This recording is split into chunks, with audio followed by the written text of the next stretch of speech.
أعوذ بالله السميع العليم من الشيطان الرجيم من همزه ونفخه ونفسه بسم الله الرحمن الرحيم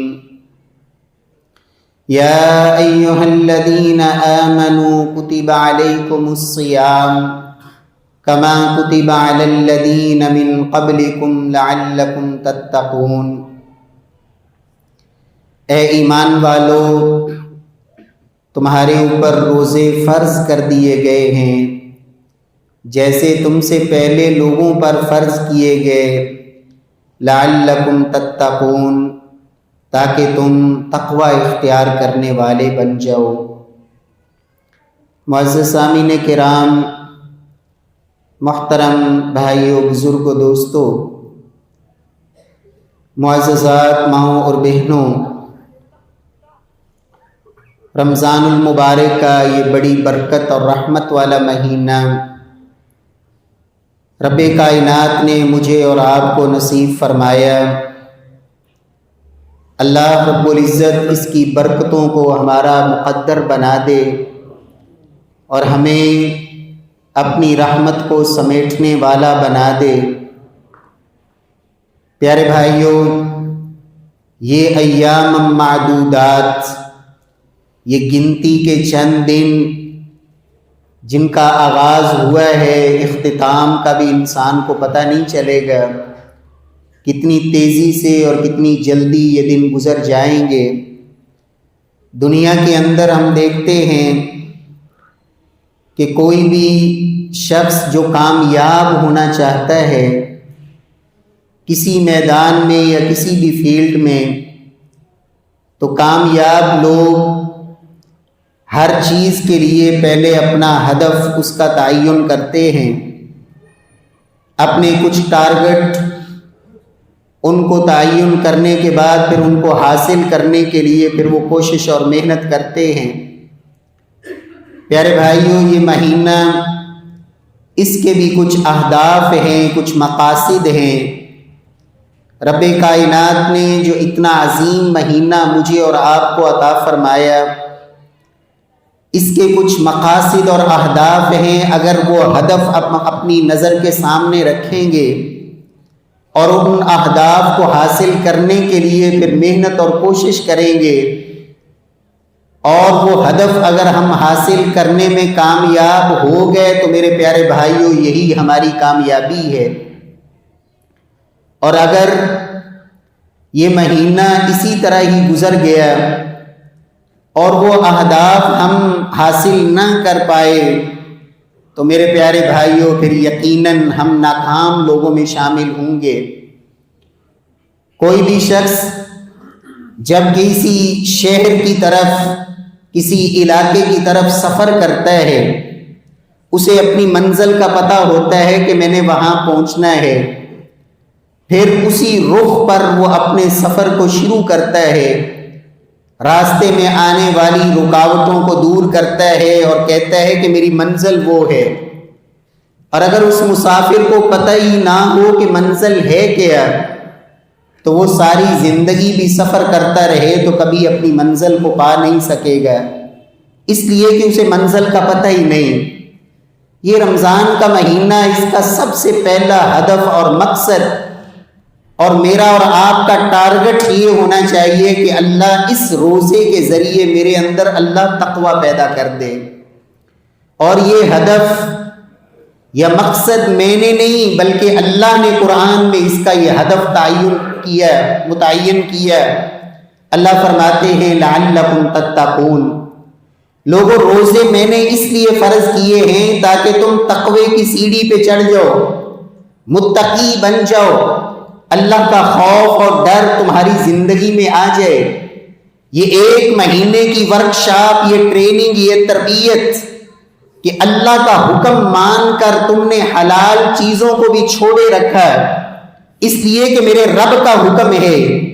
یہ ایک مہینے کی تربیت تمہاری زندگی میں یہ اثر چھوڑے کہ جس طرح حلال جائز چیزیں میں نے اللہ کے خوف اور ڈر سے ان سے بچتا رہا، روزے کی حالت میں جب کوئی نہیں دیکھ رہا میں نے پھر بھی کھانے پینے سے رکا، کیوں کہ میرا اللہ دیکھ رہا ہے۔ یہ ہدف، یہ ٹارگٹ کہ میرا اور آپ کا یہ مزاج بن جائے کہ باقی زندگی کے اندر بھی جب حرام کی طرف قدم اٹھے، جب برائی کی طرف انسان کی نظر اٹھے، جب حرام کی طرف ہاتھ بڑھے، تو انسان کے اندر یہ تقوی اس قدر مضبوط ہو کہ اسے یہ خوف اور ڈر ہو کہ یہاں کوئی نہیں دیکھ رہا تو میرا اللہ تو دیکھ رہا ہے۔ پیارے بھائیوں، سیدنا علی المرتضی رضی اللہ تعالی عنہ، انہوں نے جو تقوی کی تعریف بیان کی، 4 چیزیں سیدنا علی فرماتے ہیں رضی اللہ تعالی عنہ، جب ان سے پوچھا گیا کہ تقوی کس چیز کا نام ہے، انہوں نے فرمایا کہ تقوی کے 4 ارکان ہیں۔ الخوف من الجلیل، سب سے پہلی چیز کہ تمہارے دل میں اللہ کا خوف اور ڈر آ جائے۔ جب رب کا خوف اور ڈر آ جائے تو پیارے بھائیوں یہ پھر اس قدر اللہ کا بڑا انعام ہوتا ہے کہ انسان پھر بڑے بڑے گناہوں سے اپنے آپ کو روکنے میں کامیاب ہو جاتا ہے۔ اور اللہ کا خوف اور ڈر اور تقوی یہ اتنا بڑا انعام ہے کہ پھر اللہ زمین میں بھی انسان کے لیے برکتوں کے اللہ دروازے کھول دیتے ہیں، مشکلات سے نکلنے کے لیے اللہ راہیں بنا دیتے ہیں، اور اللہ رزق کے لیے ایسے دروازے کھولتے ہیں انسان کا گمان بھی نہیں ہوتا، اللہ وہاں سے عطا کرتے ہیں۔ فرمایا تقوی میں پہلی چیز الخوف من الجلیل، تقوی میں دوسری چیز العمل بالتنزیل، کہ تمہارا اللہ کے قرآن پر عمل ہو۔ وہ متقی نہیں ہوتا جو تقوی تو کرتا رہے لیکن قرآن کے احکامات کو پس پش ڈالے ہوئے ہے، رب کے قانون اور رب کے فیصلے اور حکم کی پرواہ کوئی نہیں۔ افتؤمنون ببعض الکتاب وتکفرون ببعض، یہ تو یہودیوں کا مزاج تھا، جس حصے پہ دل چاہ عمل کر لیا، جس حصے پہ دل چاہ نہیں دل ماننا چھوڑ دیا۔ تورات و انجیل پر جس طرح یہودیوں عیسائیوں کا رویہ تھا، فرمایا مومنوں کے اندر تو ایسا مزاج نہیں ہوتا۔ العمل بالتنزیل، تقوی میں دوسری چیز قرآن پر عمل، اور تیسری چیز القناعت بالقلیل۔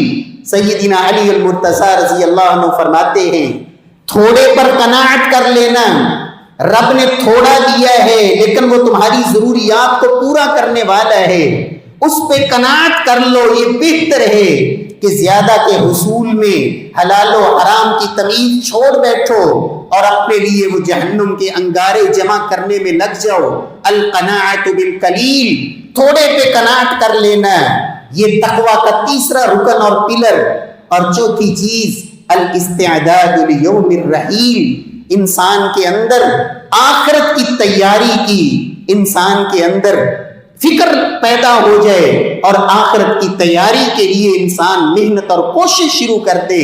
فرمایا یہ 4 چیزیں آ جائیں، سمجھ لیں کہ انسان کے اندر تقوی آ گیا۔ اللہ رب العزت ہم سب کو اللہ تقوی کی اس سیڑھی پہ چڑھنے کی اللہ توفیق نصیب فرما دے۔ امتثال امرہ و نہی، اللہ کے حکموں کی پاسداری، رب نے جس کام سے منع کر دیا اس سے رک جانا۔ جب تقوی انسان کے اندر آ جائے، پھر گناہ کی دعوت دینے والا سامنے کھڑا ہو، وہاں کوئی دنیا کی طاقت برائی سے روکنے والی نہ ہو، صرف اللہ کا خوف اور ڈر، اور یہ تقوی پھر انسان کو بڑی بڑی برائیوں سے روک دیتا ہے۔ اللہ رب العزت ہمیں رمضان کا یہ ہدف اللہ حاصل کرنے کی توفیق نصیب فرمائے۔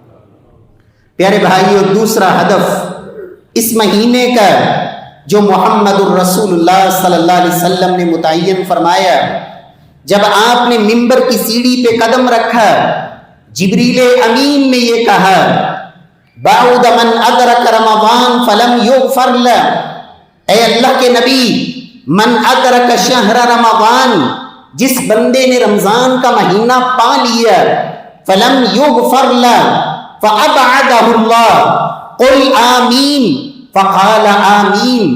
اللہ کے نبی جب منبر پہ قدم رکھتے ہیں، جبریل کہتے ہیں اے محبوب وہ شخص تباہ و برباد ہو جائے، ہلاک ہو جائے وہ انسان جس کو اللہ نے زندگی میں رمضان کا مہینہ عطا کیا، فلم یغفر لہ، رمضان گزر گیا اور وہ رب سے معافی لینے میں کامیاب نہ ہو سکا، اپنے گناہ نہ بخشوا سکا، اور رمضان آ کے گزر گیا، فَأَبْعَدَهُ اللَّهُ، اللہ اس کو تباہ و برباد کر دے۔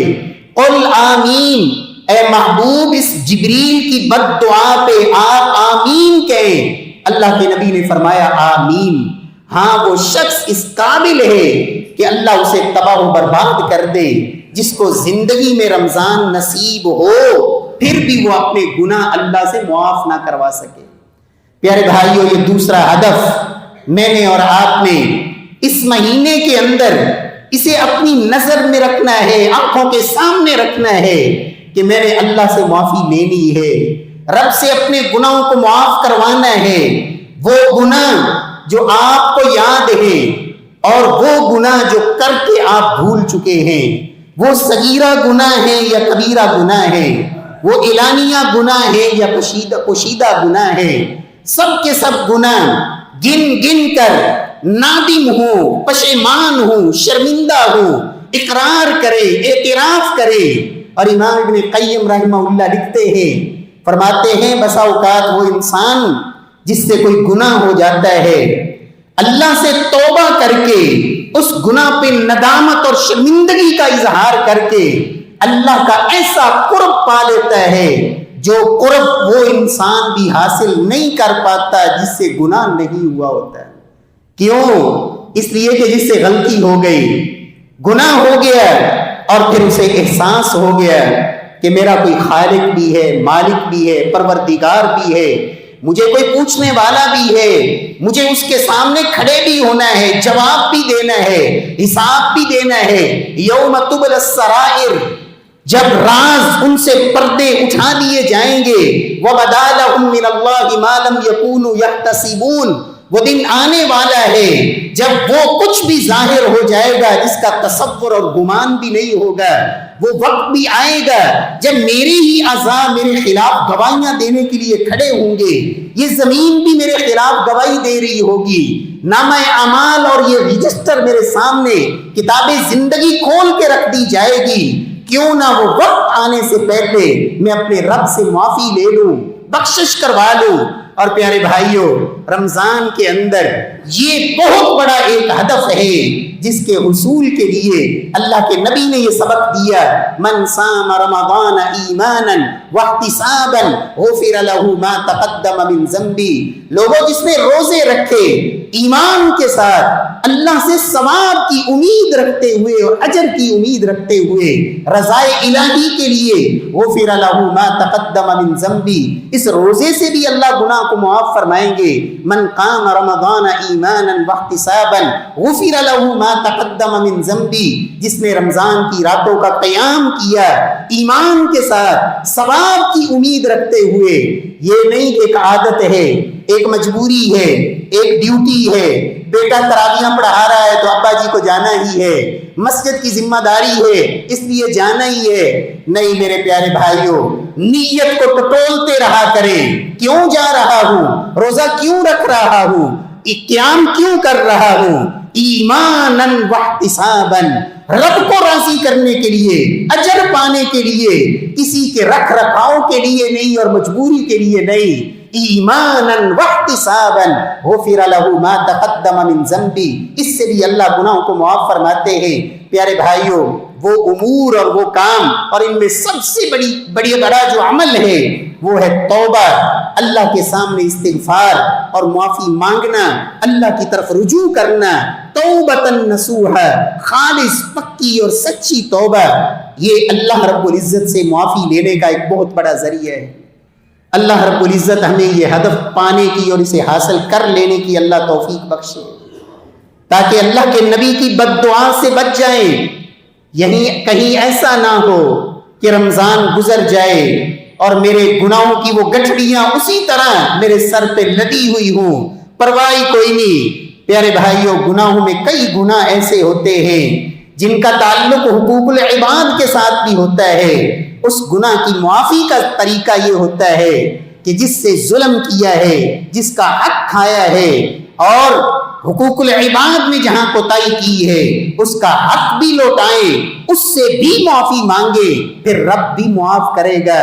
یہ ایسا نہیں ہے کہ آپ اللہ سے تو معافی مانگتے رہے اور حقوق العباد کے اس معاملے کو صاف نہ کرے، دل کے اندر اسی طرح کوڑ لیے پھرے اور دوسروں کے حق کے اوپر ڈاکہ ڈالا ہوا ہے، حق دبایا ہوا ہے، اس کو ادا کرنے کے لیے تیار نہیں، سود کے جرم میں ملوث ہیں، رشوت کے پیسے میں اور جوئے کے چکر میں پڑے ہوئے ہیں، بہنوں کا حق دبائے ہوئے ہیں، وراثت دینے کے لیے تیار نہیں، یتیم بھانجوں بھتیجوں کے حق پہ قابض ہیں اور کھائے جا رہے ہیں۔ رمضان بھی آیا ہے، رو رو کے دعائیں بھی کر رہے ہیں، جب تک اپنے رزق حلال کی فکر نہیں کریں گے، بیت اللہ میں کھڑے ہو کر غلاف کعبہ کو پکڑ کے بھی مانگے، اللہ حرام خور کی وہاں بھی دعاؤں کو قبول نہیں کرتے۔ اللہ رب العزت ہمیں معافی لے لینے کی اللہ توفیق نصیب فرما دے۔ پیارے بھائیو، تیسرا ہدف اس مہینے کے اندر جو سب سے بڑا ہدف بھی ہے اور سب سے بڑی کامیابی بھی ہے، فَمَنْ زُحْزِحَ عَنِ النَّارِ وَأُدْخِلَ الْجَنَّةَ فَقَدْ فَازَ۔ لوگوں دنیا کی کامیابیوں پہ ناز کرتے ہو، رش کرتے ہو، میں کامیاب ہو گیا، میں الیکشن میں کامیاب ہو گیا، میں دنیا کے امتحان میں کامیاب ہو گیا، میں فلاں عہدے کے حصول میں کامیاب ہو گیا، میں فلاں ڈگری لینے میں کامیاب ہو گیا، فلاں رشتہ ناتا تعلق جوڑنے میں کامیاب ہو گیا، اچھا مکان بنانے میں کامیاب ہو گیا، اچھی گاڑی لینے میں کامیاب ہو گیا، اپنی اولاد کو اچھی پوسٹ پہ پہنچانے میں کامیاب ہو گیا۔ اور لوگوں یہ ساری کامیابیاں عارضی ہیں، اصل کامیابی کیا ہے؟ فَمَنْ زُحْزِحَ عَنِ النَّارِ وَأُدْخِلَ الْجَنَّةَ، جہنم سے آزادی مل گئی اور جنت کا پروانہ مل گیا، فَقَدْ فَازَ۔ لوگوں یہ وہ کامیابی ہے جس کے بعد ناکامی کوئی نہیں۔ اور رمضان کے اندر یہ کامیابی پانا بھی ایک ہدف ہے۔ اللہ کے نبی نے تعین کیا، فرمایا وَلِلَّهِ عُتَقَاءُ مِنَ النَّارِ وَذَلِكَ فِي كُلِّ لَيْلَةٍ مِّن رَمَضَانَ۔ لوگوں رمضان کی ہر رات کچھ خوش نصیب ایسے ہوتے ہیں جن کے بارے میں اللہ کی طرف سے یہ لکھا جاتا ہے کہ یہ وہ خوش نصیب ہیں جن کو جہنم سے آزاد کر دیا گیا ہے۔ 2 راتیں گزر گئیں، جہنم سے آزادی پانے والے ان 2 راتوں کے اندر وہ خوش نصیب۔ اور یہاں یہ بات سمجھ لیں، یہ جو ہمارے ہاں تقسیم معروف ہے کہ پہلا عشرہ رحمت کا اور دوسرا عشرہ مغفرت کا اور آخری عشرہ جہنم سے آزادی کا، یہ محمد الرسول اللہ صلی اللہ علیہ وسلم سے یہ تقسیم کسی بھی صحیح اور مستند روایت میں موجود نہیں ہے۔ اللہ کے نبی صلی اللہ علیہ وسلم کی صحیح حدیث کیا ہے؟ وَلِلَّهِ عُتَقَاءُ مِنَ النَّارِ وَذَلِكَ فِي كُلِّ لَيْلَةٍ مِّن رَمَضَانَ۔ اور لوگوں جہنم سے آزادی کے لیے آخری عشرے کا انتظار نہ کرو، کیا پتہ نصیب ہو یا نہ ہو۔ یہ جہنم سے آزادی تو رمضان کی ہر رات ملتی ہے۔ وَلِلَّهِ عُتَقَاءُ مِنَ النَّارِ، جہنم سے آزادی رمضان کی ہر رات۔ اللہ رب العزت مجھے اور آپ کو بھی ان خوش نصیبوں میں شامل فرما دے۔ رات گزرے تو مجھے اور آپ کو یہ تسلی ہو جائے، اللہ کے ساتھ مناجات کے ساتھ اعمال صالحہ کے ساتھ انسان کو یہ یقین ہو جائے کہ واقعی ہی میں اپنے اس مقصد میں کامیاب ہو چکا ہوں۔ وَلِلَّهِ عُتَقَاءُ مِنَ النَّارِ، جہنم سے آزادی۔ اللہ کے نبی صلی اللہ علیہ وسلم نے 2 عمل بھی بتائے، فرمایا من صلی للہ 40 یوما یدرک التکبیرۃ الاولی کتبت له براءتان، براءۃ من النار و براءۃ من النفاق۔ اللہ کے نبی فرماتے ہیں جو بندہ 40 دن جو شخص تکبیر اولی کے ساتھ 5 نمازیں پڑھتا ہے، تکبیر اولی کے ساتھ کہ امام جب نماز کا آغاز کرے اللہ اکبر یہ صف میں موجود ہو، 40 دن، میرے اور آپ کے لیے یہ اللہ کی طرف سے ایک بشارت اور خوشخبری اور ایک پیکج ہے۔ لوگوں جو 40 دن تکبیر اولی کے ساتھ نماز پڑھ لے، اللہ کی طرف سے 2 سرٹیفکیٹ جاری کیے جاتے ہیں، براءۃ من النار، ایک جہنم سے آزادی کی ڈگری اور سرٹیفکیٹ، اور دوسرا منافقت سے برات کا سرٹیفکیٹ۔ اللہ ہمیں زندگی کے اندر یہ عمل بھی کر لینے کی اللہ توفیق بخشے۔ رمضان کا یہ خوبصورت مہینہ، یہ دن جو باقی ہے شروع کر دیں اور رمضان کے آخر تک یہ سلسلہ اللہ ہمیں یہ منزل بھی طے کر لینے کی توفیق نصیب فرمائے۔ پیارے بھائیوں، جہنم سے آزادی کن لوگوں کو بھی نصیب ہوتی ہے؟ اللہ کے نبی نے فرمایا تھا میرے صحابہ تمہیں بتا نہ دوں جہنم پر اللہ نے کن لوگوں کو حرام کر دیا ہے؟ کل حین لین سہل قریب، فرمایا ہر وہ شخص جس کا مزاج بڑا نرم ہے، اکھڑ مزاج نہیں ہے، طبیعت میں نرمی، ضدی نہیں ہے، لڑائی جھگڑا کرنے والا جھگڑالو نہیں ہے، کل حین لین سہل، لوگوں کے ساتھ معاملے میں آسانی کرنے والا، نرمی کرنے والا، قریب، لوگ اس کے قریب ہونا پسند کرتے ہیں، اس سے تعلق جوڑنے میں ان کو دقت نہیں ہوتی۔ فرمایا لوگوں یہ وہ لوگ ہیں جن کو اللہ رب العزت نے جہنم پہ حرام کر رکھا ہے۔ اللہ ہمارے مزاج میں بھی نرمی پیدا فرما دے، اللہ ہمارے مزاج سے سختی اور شدت کو دور کر دے۔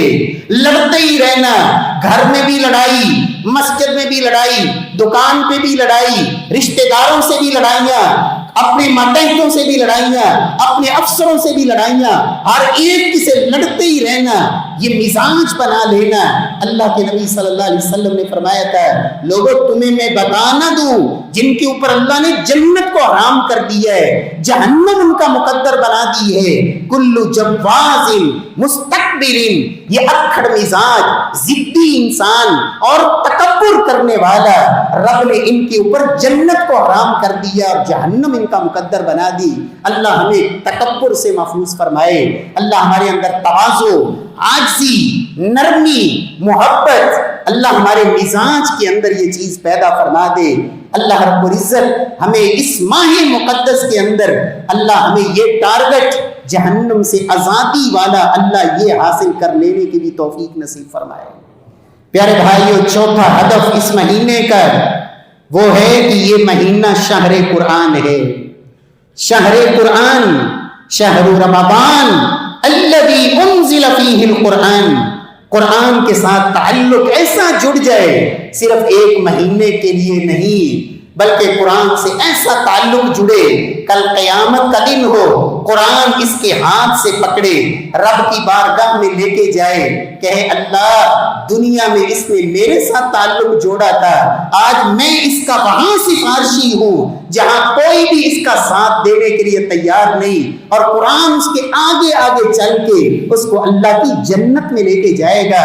قرآن کی سفارش محبوب کبریا نے فرمایا تھا یشفعان، روزہ اور قرآن دونوں کی سفارش کو میرا اللہ رد نہیں کرے گا۔ اور رمضان کے ساتھ اس کا بڑا قرآن کا گہرا تعلق ہے۔ اللہ نے قرآن کا تعارف ہی رمضان کے ذریعے، رمضان کا تعارف ہی قرآن کے ذریعے کروایا، شہر رمضان الذی انزل فیہ القرآن۔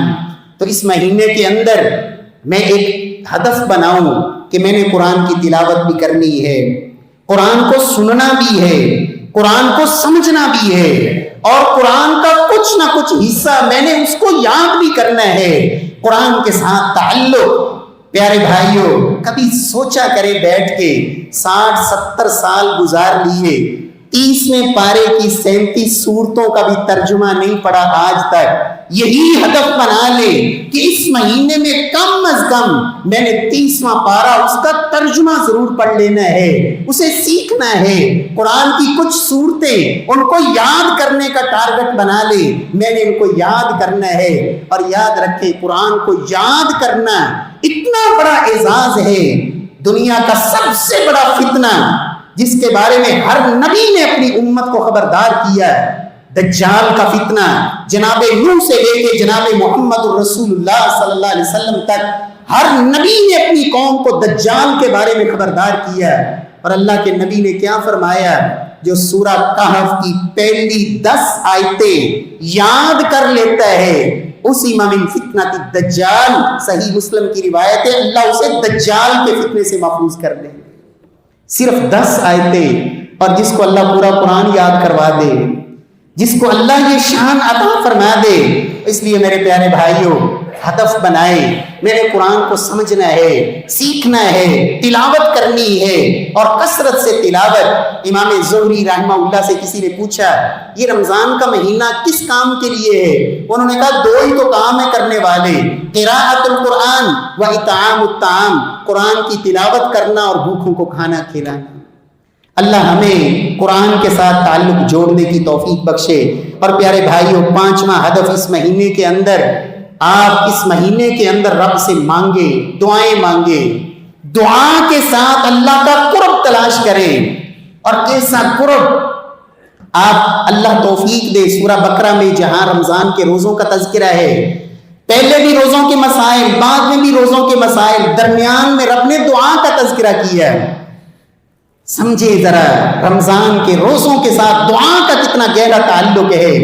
اللہ کی قسم میں آپ بھائیوں سے کہوں گا، 3 گھنٹے اپنی زندگی کے اس مہینے میں مختص کر لیں، نکال لیں. 24 گھنٹوں میں سے 1 گھنٹہ سے افطاری سے پہلے سارے کام سمیٹ لیں، اور 1 گھنٹہ افطاری سے پہلے بیٹھ کر اللہ سے مانگنا شروع کر دیں.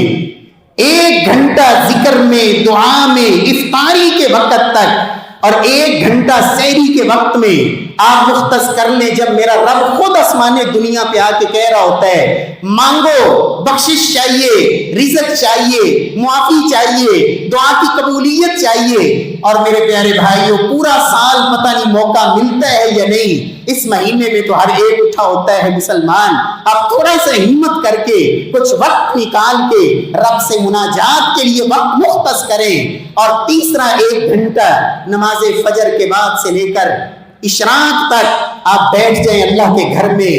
حج کرنا، عمرہ کرنا بڑی سعادت ہے، اور رمضان میں عمرہ حج کے برابر اجر ہے. اللہ کے نبی نے فرمایا میرے ساتھ مل کر حج کرنے کے برابر اجر ہے. لیکن جو نماز فجر با جماعت پڑھ کے بیٹھ جائے، قرآن کی تلاوت، ذکر، دعا، اشراق تک سورج نکلا، طلوع ہوا، 2 رکعت پڑھ کے چلا جائے، فرمایا کتبت لہو اجر حجۃ و عمرہ تامہ تامہ تامہ. 3 دفعہ محبوب کبریا نے فرمایا لوگوں، اللہ مکمل مکمل مکمل اللہ حج اور عمرے کا اجر و ثواب عطا فرماتے ہیں. اللہ مجھے اور آپ کو توفیق سے نوازے. پیارے بھائیوں، یہ سیزن ہے، کما لیں جتنا کما سکتے ہیں، اللہ سے مانگ لیں جتنا مانگ سکتے ہیں. نمازوں کی پابندی، ذکر، دعا، استغفار، درود، تلاوت قرآن، صدقہ خیرات، جو بھی اللہ توفیق دے عمل کر لے. اس لیے کہ زندگی کا کوئی بھروسہ نہیں، کب بے وفائی کر جائے. اللہ مجھے اور آپ کو عمل کی توفیق بخشے. وَأَقُولُ قَوْلِي هَذَا وَآخِرُ دَعْوَانَا الْحَمْدُ لِلَّهِ رَبِّ الْعَالَمِينَ.